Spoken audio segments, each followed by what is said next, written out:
नमस्कार दोस्तों, स्वागत है आपका आज के इस वीडियो में। दोस्तों, आज की वीडियो में हम बात करेंगे पेंशन फंड के बारे में और जानेंगे कि पेंशन का पैसा ट्रांसफर क्यों नहीं होता है। इसी के साथ हम ये भी जानेंगे कि पेंशन का पैसा अगर ट्रांसफर नहीं होता है तो वो पैसा कहाँ जाता है और उस पैसे को हम कैसे निकाल सकते हैं। तो आज के इस वीडियो में हम इन सभी टॉपिक पर डिटेल में चर्चा करेंगे। तो चलिए शुरू करते हैं आज का वीडियो।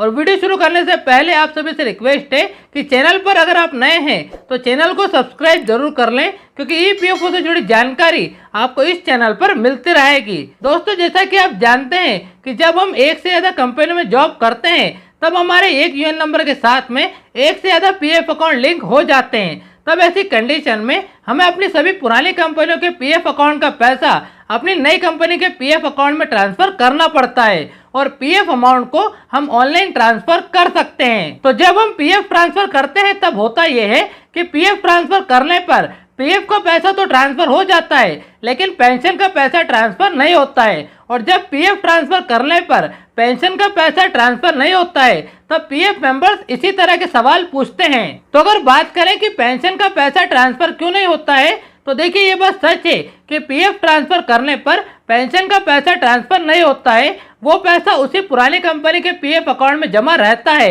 लेकिन ऐसा नहीं है कि पीएफ ट्रांसफर करने पर पेंशन का पैसा ट्रांसफर ही नहीं होता है, बल्कि सच तो यह है कि जब हम पीएफ ट्रांसफर करते हैं तब पीएफ और पेंशन दोनों ही ट्रांसफर होते हैं। बस हमें दिखाई ये देता है कि पीएफ ट्रांसफर करने पर पीएफ का पैसा तो ट्रांसफर हुआ है, लेकिन पेंशन का पैसा ट्रांसफर नहीं हुआ है। पर पीएफ ट्रांसफर करने पर असलियत में होता तो यह है कि पेंशन फंड का पैसा आपकी पुरानी कंपनी के पीएफ अकाउंट में ही जमा रहता है, लेकिन पेंशन फंड की सर्विस ट्रांसफर हो जाती है। यानी कि आपने अपनी पिछली कंपनी में जितने भी साल नौकरी की है उतने साल की सर्विस आपकी ट्रांसफर हो जाएगी और वो सर्विस आपकी नई कंपनी के पीएफ अकाउंट में जुड़ जाएगी। एक उदाहरण से मैं आपको समझाता हूँ। मान लीजिए कि आपने अपनी पुरानी कंपनी में 2 साल तक जॉब की है और जब आप अपना पीएफ ट्रांसफर करेंगे तब आपकी पुरानी कंपनी के 2 साल आपकी नई कंपनी के सर्विस ईयर में काउंट होंगे।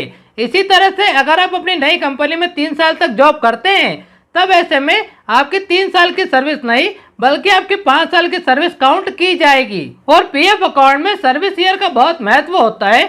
जैसे कि अगर आपने 5 साल की सर्विस कंप्लीट कर ली है तब आप एडवांस क्लेम के जरिए अपने पीएफ अकाउंट से एम्प्लॉयर शेयर का पैसा निकाल सकते हैं। फिर चाहे ये 5 साल आपने एक ही कंपनी में रहकर पूरे किए हो या अलग अलग कंपनियों में काम किया हो। अब अगर बात करें कि पेंशन का पैसा ट्रांसफर नहीं होता है तो वो पैसा कहाँ जाता है, तो जैसा कि सवाल का जवाब मैं आपको बता ही चुका हूँ कि पेंशन का पैसा ट्रांसफर नहीं होता है, वो पैसा उसी पुरानी कंपनी के पीएफ अकाउंट में जमा रहता है। और अब बात करते हैं आखिरी सवाल के बारे में कि पेंशन का पैसा अगर ट्रांसफर नहीं होता है तो उस पैसे को हम कैसे निकाल सकते हैं। तो देखिए, आपने अपनी पुरानी कंपनी के पीएफ अकाउंट का पैसा जिस नई कंपनी के पीएफ अकाउंट में ट्रांसफर किया है उस नई कंपनी के पीएफ अकाउंट से जब आप फुल एंड फाइनल क्लेम करेंगे तब आपको अपनी पुरानी कंपनी के पेंशन का पैसा जो ट्रांसफर नहीं हुआ था वो पैसा भी आपको मिल जाएगा। तो इस तरह से आप अपनी पुरानी कंपनी के पीएफ अकाउंट से पेंशन का पूरा पैसा निकाल सकते हैं। अब पुरानी कंपनी के पीएफ अकाउंट से